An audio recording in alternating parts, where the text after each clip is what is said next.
వెలుగుమట్ల గురించి మీరు మాట్లాడితే అడగవలసి వస్తుంది. 1800 కుటుంబాలు ఉంటే 350 మందికి మాత్రమే పట్టాలు ఇచ్చి పంపించిన పాపాన ఉంది అని చెప్పేసి కూడా ఖమ్మం ప్రజలు, వెలుగుమట్ల ప్రజలు కూడా గోసాను కొనుక్కొని పోయిన సందర్భం హైదరాబాద్ నుంచి మనకు కనిపిస్తుంది. మరి ఆ పరిస్థితి ఏంటి, వాళ్ళ స్థితిగతులు ఏ విధంగా ఉంటాయి, మరి ఇంకా మిగతా వాళ్ళవి అంటే వాళ్ళకి అక్కడ లేనట్లన్నా ఈ భూదాన్ భూముల మీద ప్రభుత్వంకి ఎక్కడి నుంచి అధికారం ఉంది, ఎందుకని భూదాన్ భూములను ఈ కబ్జా చేయాలని ప్రభుత్వం చూసుకుంటుంది?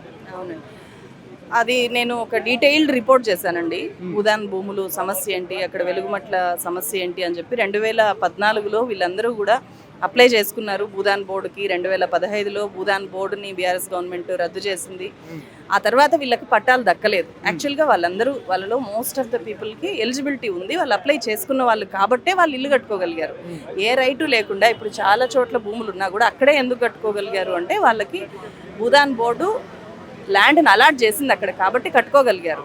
సో ఇక్కడ గవర్నమెంట్ చేసిన అత్యంత దుర్మార్గం దేశంలోనే ఎప్పుడు ఏ రాష్ట్రంలోనూ, యూపీలో మనం చాలా నియంత పాలన చేస్తున్నాడు యోగి అని నేను అలాంటి వాళ్ళు రెగ్యులర్గా విమర్శిస్తుంటాం కదా, అలాంటి వాళ్ళు కూడా చేయని బుల్డోజర్ రాజ్ ఏదైతే ఉందో అది వెలుగుమట్లలో జరిగింది. చాలా చాలా అన్యాయము, దుర్మార్గము, అక్రమము, అంతకు మించిన పదాలు ఏమైనా వస్తే అవేవి కూడా సరిపోవు. ఇప్పుడు పరీక్షల టైము, పిల్లలు ఊహించుకోండి ఒక్కసారి, ఆ పిల్లలు ఎలా ఎగ్జామ్స్కి ప్రిపేర్ అవుతుంటారు, వాళ్ళ ఇల్లు కూలిపోయిన తర్వాత ఆ తల్లిదండ్రుల ఆవేదన ఏ రకంగా ఉంటుంది. 411 మందికి పట్టాలు ఇచ్చారు, ఒక దగ్గర 311, ఇంకొక దగ్గర 100, మొత్తం 700కి పైగా ఇళ్లను కూల్చేసి 400 మందికి నువ్వు పట్టాలు చేతిలో పెడితే నెక్స్ట్ వాళ్ళు వెంటనే వాళ్ళ ఇల్లు అయితే ఏర్పడిపోదు కదా, వాళ్ళ జీవితం ఒక లైన్లోకి రావాలి అంటే కూడా చాలా నెలలు పడుతుంది. అప్పటిదాకా వాళ్ళు ఎక్కడుంటున్నారు, ఏం చేయాలి, వేటికి కూడా ఏ ఒక్క ప్రశ్నకి గవర్నమెంట్ దగ్గర సమాధానం లేదు. ఇప్పటిదాకా వెలుగుమట్ల మీద ఏ ప్రకటన ముఖ్యమంత్రి చేయలేదు. అది ఇంకా అన్యాయం. చివరిగా ఒక్క ప్రశ్న చెప్పండి మేడం, ఇక్కడ ప్రజాప్రభుత్వం నడుస్తుంది అని చెప్పేసి రాష్ట్ర సర్కార్ చెప్తుంది, ముఖ్యమంత్రి చెప్తున్నాడు ఇదే మాట. కానీ ఈ ప్రజాప్రభుత్వంలో ప్రజలకు ఎలాంటి ఇబ్బందులు లేవు.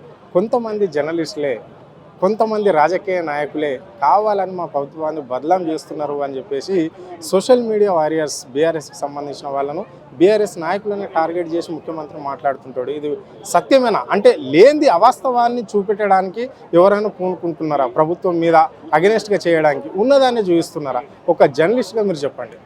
అంటే ఇందాక నేను చెప్పాను కదండి, లేని దాన్ని క్రియేట్ చేయడము అనేది ప్రతిపక్షాల వల్ల కాదు, లేకపోతే గవర్నమెంట్కి వ్యతిరేకంగా ఎవరైనా పనిచేస్తుంటే వాళ్ళ వల్ల కూడా కాదు. ఇప్పుడు లగచర్ల లాంటి చోట ముఖ్యమంత్రి సొంత నియోజకవర్గంలో సమస్య లేని దాన్ని అక్కడికి బీఆర్ఎస్ వాళ్ళు లేకపోతే ఇంకెవరైనా ప్రజా సంఘాల్లో వెళ్తే అక్కడుండే లోకల్ జనమే తిరగబడతారు కదా ఫస్ట్, సమస్య లేకపోతే. ఇక్కడ కూడా సమస్య లేకపోతే అక్కడికి ఎవరన్నా వస్తే జనము గవర్నమెంట్ని ఎన్నుకున్న ప్రజలు గవర్నమెంట్ కంటే ఎప్పుడూ పవర్ఫుల్ అండి. నేను చాలాసార్లు నా వీడియోస్లో కూడా చెప్తుంటాను, గవర్నమెంట్ ఉండేది మనకు సర్వ్ చేయడానికి.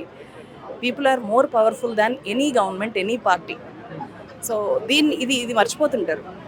మాకు చాలా కిరీటాలు ఉన్నాయి, మా నెత్తిన కొమ్ములు ఉన్నాయి అనేలాగా గవర్నమెంట్స్ బిహేవ్ చేస్తుంటాయి.